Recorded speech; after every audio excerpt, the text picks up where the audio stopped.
Bonjour mes bien-aimés dans le Seigneur. C'est avec une grande joie que je me présente devant vous pour parler un peu de la part du Seigneur. Mais nous allons parler d'un thème qui est très important. Il s'agit de Kintsugi, la polygamie, si elle est le vrai mariage. C'est pourquoi nous voulons un peu parler de ce thème-là. Si nous disons que nous allons parler de ce thème, parce que nous avons écouté plusieurs personnes parler en mal de ce sujet. Vous rencontrerez une personne qui vous dira que le Kintsugi, c'est de la sorcellerie, c'est de l'abomination, c'est de l'inceste. L'autre va dire que la polygamie est permise dans la Bible et l'autre va dire que la polygamie n'est pas permise dans la Bible. C'est pourquoi nous voulons un peu expliquer ces choses afin que ceux qui n'ont pas la connaissance ou ceux qui ont mal assimilé la leçon que la Bible nous a enseignée, qu'ils puissent bien comprendre ce que c'est Kintsugi, ce que c'est la polygamie. Bien-aimés dans le Seigneur, sans plus tarder, nous allons définir ce que c'est Kintsugi. Pour ceux qui sont en dehors de l'Afrique, plus précisément du Congo Kinshasa, Congo Brazzaville et Congo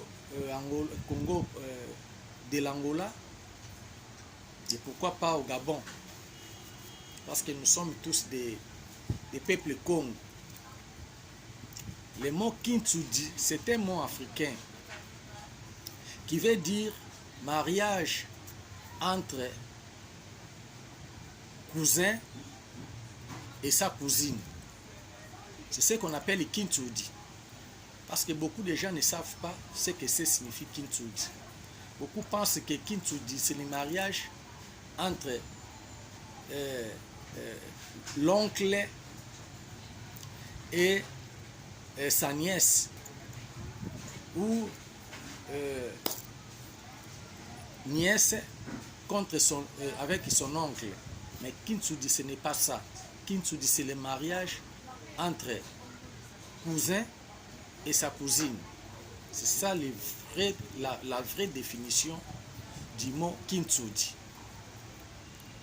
Et lorsque les gens parlent que si vous êtes dans ces mariages, vous êtes sous le joug de la sorcellerie, ou vous êtes sous l'inceste, là, moi je dis non, ce n'est pas ça. Parce que lorsque vous allez lire dans Ézéchiel 22, 10 à 11, là, la Bible explique bien ce que c'est l'inceste. Dans 8 secondes appelle ça inceste.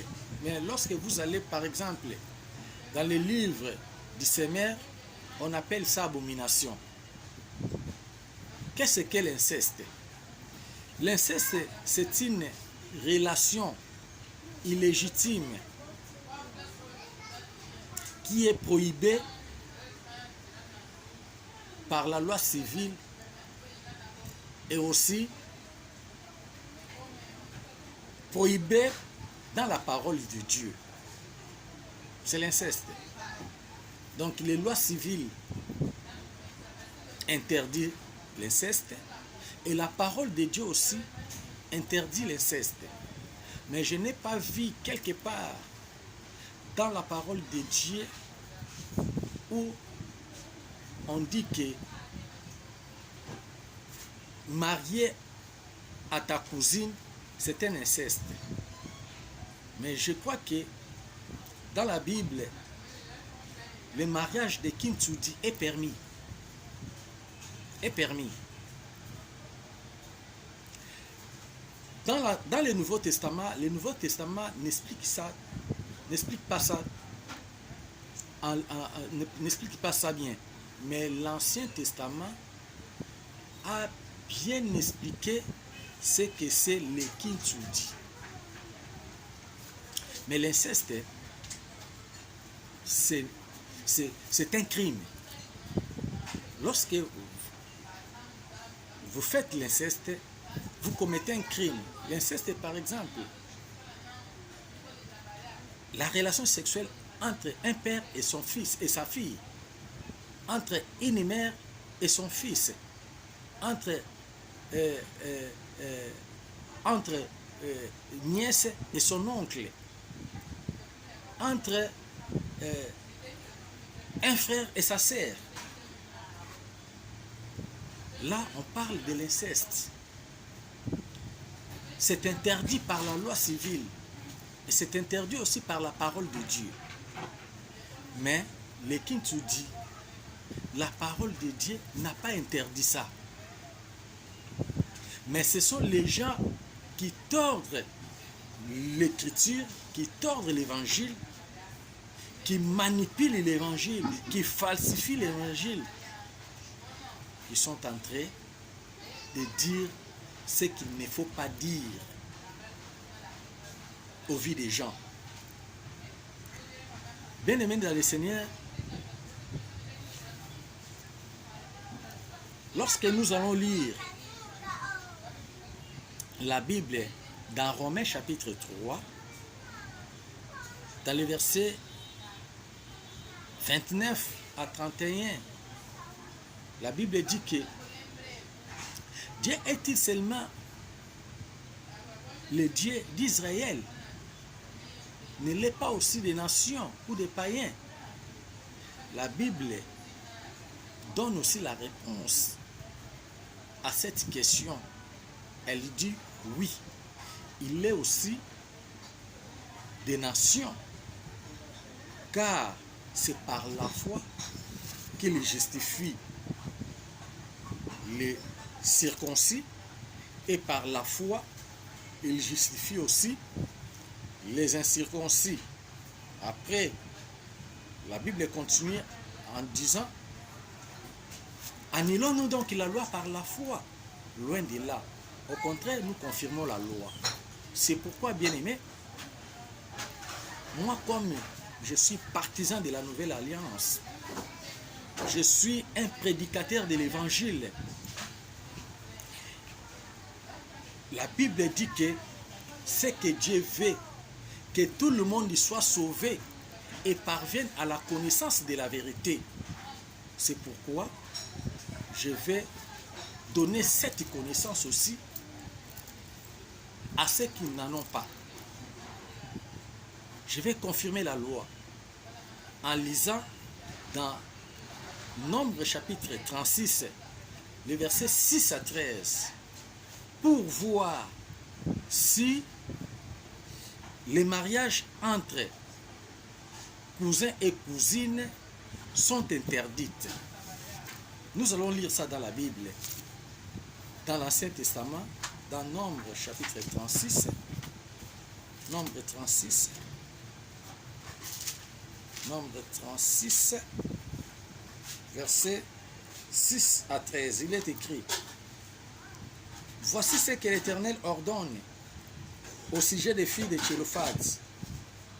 Elles se marieront à qui elles voudront, pourvu qu'elles se marient dans une famille de la tribu de leur père. Aucun héritage parmi les enfants d'Israël ne passera d'une tribu à une autre tribu. Mais les enfants d'Israël s'attacheront chacun à l'héritage de la tribu de ses pères. Et toute fille possédant un héritage dans les tribus des enfants d'Israël se mariera à quelqu'un d'une famille de la tribu de son père afin que les enfants d'Israël possèdent chacun l'héritage de leur père. Aucun héritage ne passera d'une tribu à une autre tribu, mais les tribus des enfants d'Israël s'attacheront chacune à son héritage. Les fils de Tchélophad se conformèrent à l'ordre que l'Éternel avait donné à Moïse. Machla, Tirtsa, Ogla, Milka et Noa, filles de Tchélophad, se marièrent aux fils de leur oncle. Vous voyez? Elles se marièrent dans les familles des fils de Manassé, fils de Joseph, et de leur héritage resta dans la tribu de la famille de leur père. Tels sont les commandements et les lois que l'Éternel donna par Moïse aux enfants d'Israël dans les plaines de Moab, près du Jourdain, vis-à-vis de Jéricho. Vous voyez? Donc ici, il est noir sur blanc. La Bible dit que comme Dieu avait ordonné à Moïse de partager l'héritage dans chaque tribu d'Israël, et maintenant chaque tribu avait son héritage. Et que l'héritage de la tribu de Juda, par exemple, ne peut jamais passer dans la tribu de Manassé, ou dans la tribu de Lévi, ou dans la tribu de Dan. Donc c'est Dieu qui avait ordonné ça. Et maintenant, comme en Israël, les filles ou les femmes n'avaient peut-être pas les droits d'héritage s'il y a des hommes. Et maintenant, ici, Tchélophad n'avait pas des enfants, des garçons. Il n'avait que des filles. Lorsqu'il mourra, son héritage devra passer par ses fils. Mais comme il n'avait pas de fils, l'héritage devrait passer par ses filles. Et maintenant, c'était une question que les filles ont apportée devant les anciens d'Israël. Et la réponse de Dieu, c'était que l'héritage de leur père, ses filles doivent hériter cela. Et maintenant, en ce qui concerne les mariages, la Bible dit que chaque fille doit se marier avec son cousin, c'est-à-dire l'enfant de son oncle, pour que leur héritage ne passe pas de notre tribu. Vous voyez? Donc, les filles qui sont nées dans cette famille-là doivent se marier avec les cousins, avec leurs cousins qui sont de la même famille. Alléluia. Donc, par là, nous comprenons qu'il n'y a pas l'inceste là-dedans. Il n'y a pas de la sorcellerie là-dedans, ou de l'abomination là-dedans.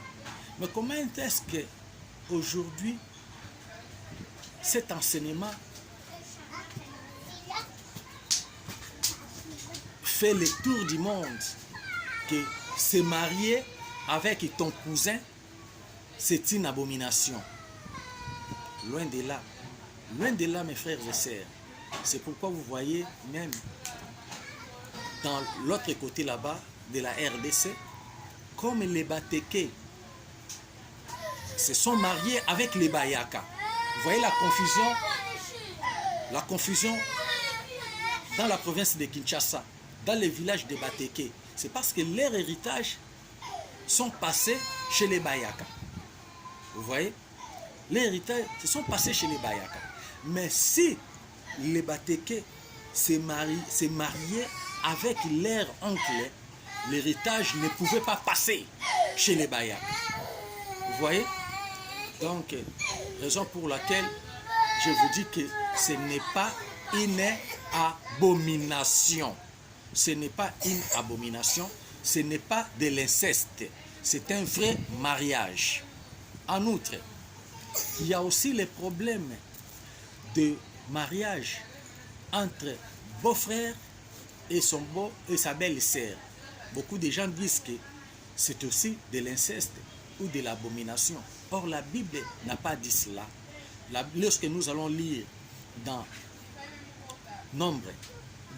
Deutéronome 25, 5 à 10, là-bas, la Bible explique aussi bien que si les frères meurent sans laisser l'enfant, alors son frère doit épouser sa femme, donc c'est-à-dire doit épouser la veuve, pour que le nom de son frère ne s'efface pas dans leur famille. Et maintenant, moi je pose la question à ceux qui ont prêché qui se marier avec ta cousine, c'est de l'inceste. Ou se marier avec la femme de ton frère qui est mort, c'est de l'inceste. Qu'il nous donne les versets bibliques, qu'il nous donne